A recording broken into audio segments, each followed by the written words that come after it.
Before Dawn even thought about rising, the little maid was already awake. Her name was Amina, and life had never been gentle with her. Every morning, she tied her worn-out apron, looked at the cracked mirror, and whispered, "Just get through today." She worked in a big city hotel, where people never noticed her, just a quiet girl cleaning rooms full of luxury she would never taste. What hurt more wasn't the long hours, but the dreams she held quietly in her heart. She wanted to study again. She wanted her mother to stop coughing every night. But for now, she only had her mop, her broken shoes, and a stubborn little hope that refused to die. That afternoon felt like every other one at first, tiring, quiet, and completely ordinary. Amina was pushing her cleaning cart down the hallway when she noticed something off. You know that strange gut feeling? The kind that makes your heart tighten for no clear reason? She felt it. At the far end of the hotel lobby, a man stumbled. Not the "I'm tired" kind of stumble. This was different. His hand grabbed the edge of a table like his body had suddenly forgotten how to stand. His breathing became heavy, uneven, like he was fighting with the air itself. People were around, well-dressed guests, staff, businessmen, but no one moved. Some looked for a second. Most looked away. Amina froze. She wasn't trained for emergencies. She wasn't important. She was just a maid. That's what the world had taught her. But then the man collapsed. Her heart dropped straight into her stomach. Without thinking, she dropped the cart and ran to him. Her hands trembled as she knelt beside him. His face was pale, beads of sweat rolling down his forehead. His eyes tried to stay open, but they fluttered like a light about to die. Sir, can you hear me?" she whispered, her voice shaking. No response. Her mind screamed, "What do I do? What do I do?" But her hands moved anyway. She remembered something small she once saw, a TV scene where someone called for help and tried to keep a person awake. "Please! Someone call an ambulance!" she shouted, louder than she'd ever spoken in her life. A few heads turned. Finally, she loosened his tight scarf, helped him breathe, gently tapped his cheeks. "Stay with me. Please don't sleep. Just stay." Her fingers were rough from work, but her touch was gentle. She didn't know his name. She didn't know his status. All she saw was a human being slowly slipping away right in front of her. Tears threatened to fall from her eyes. "Please, you can't leave like this," she whispered. Finally, someone called for help. Hotel staff gathered. The ambulance siren echoed faintly in the distance. As the paramedics arrived and lifted him onto the stretcher, Amina quietly stepped back. Her knees felt weak, and her heart was still racing like it wanted to escape her chest. She watched them wheel him away, not knowing why her hands were shaking, and never knowing she had just saved one of the richest men in the world. When everything went back to normal, it didn't really feel normal for Amina. The lobby returned to its soft music, rolling suitcases, and muffled conversations. It was like nothing had happened. Like the man hadn't almost slipped away right in front of everyone.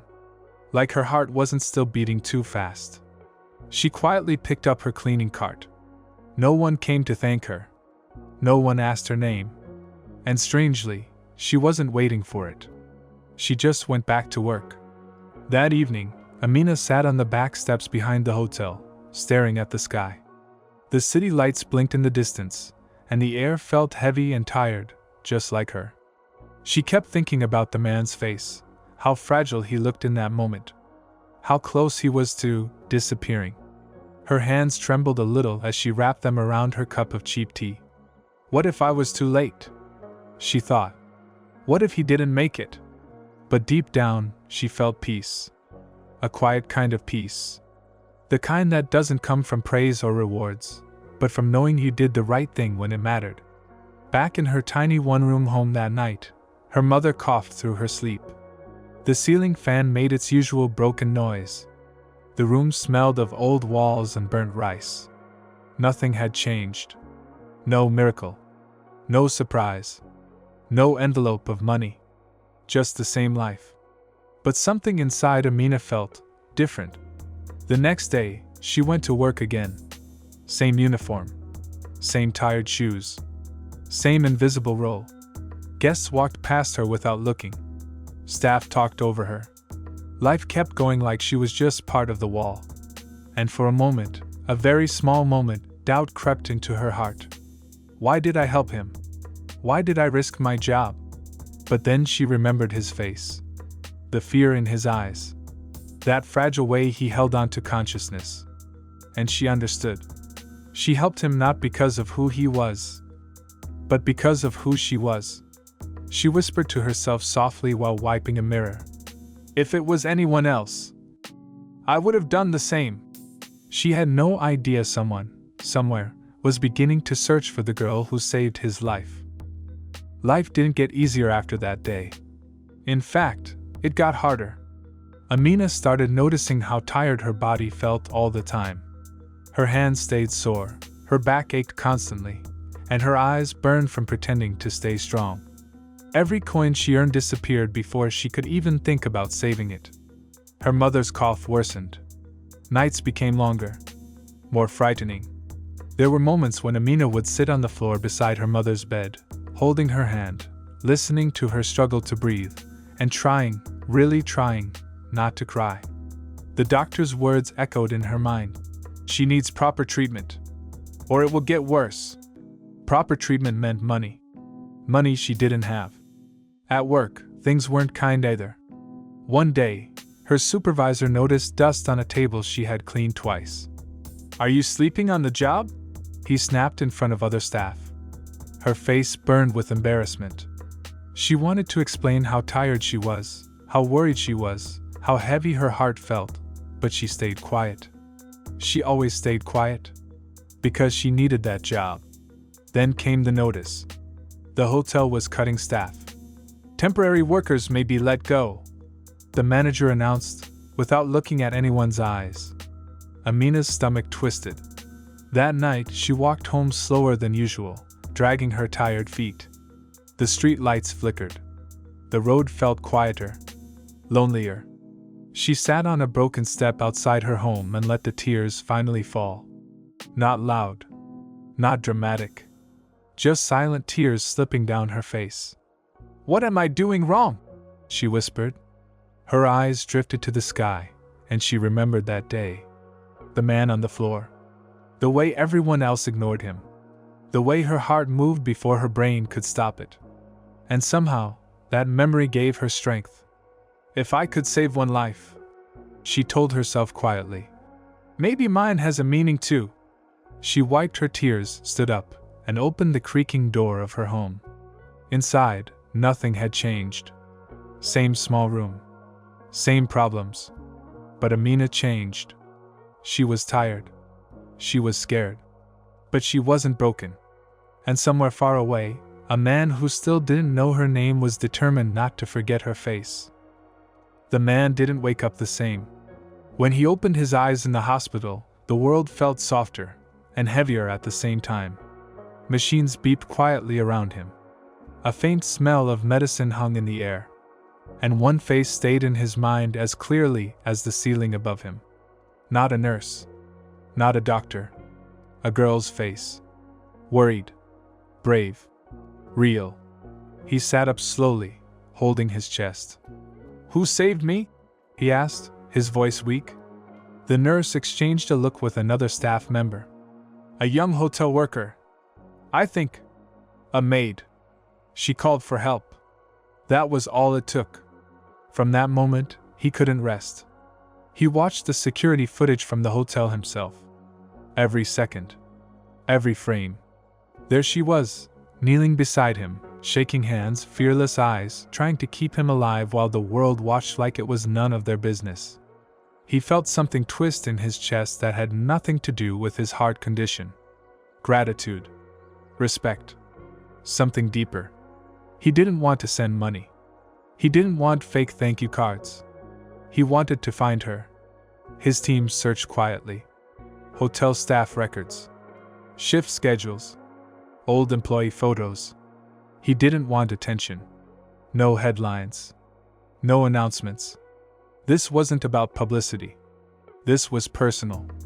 And the truth hit him hard when he learned more. She lived in a one-room house. She supported her sick mother. She earns barely enough to survive. He leaned back in his chair when he heard that. All his billions. All his cars. All his silent penthouses. And yet, the girl who saved his life had nothing. For the first time, he whispered to himself, "Someone helped me without knowing who I was." That thought humbled him. He asked for her name. Amina. He repeated it softly, like it meant something precious. Amina. From that moment on, he promised himself one thing. I don't want to repay her. I want to change her life. So while Amina fought through sleepless nights and silent tears, a man she didn't recognize was walking through files, footage, and fate, just to find the girl who treated him like a human being when no one else did. And he was closer than she imagined. It happened on one of the hardest days of her life. Amina had just been told that her contract might not be renewed. No warning. No sympathy. Just a short sentence that felt like a door slamming in her face. She walked out of the hotel that evening with heavy steps, holding back tears that burned behind her eyes.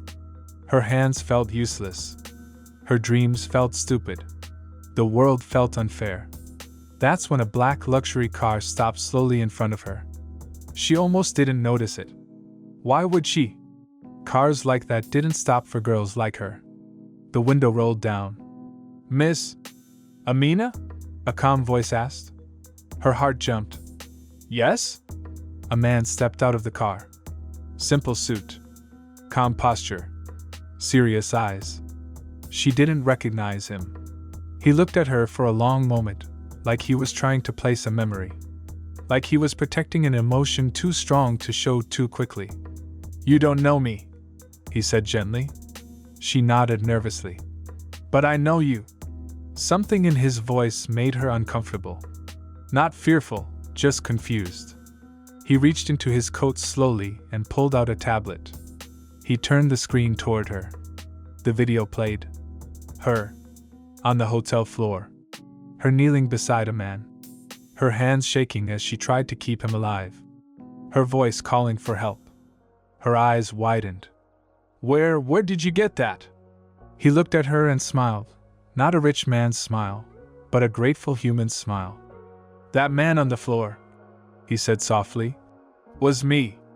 Her breath caught in her throat. She stared at him like he had just dropped the sky in front of her. And no, that's not possible. He nodded. I had no guards. No money around. No name. Just a body that stopped working. Silence sat between them like a heartbeat. You saved my life, he said. Her hands started shaking the way they had that day. She stepped back. I didn't do anything special.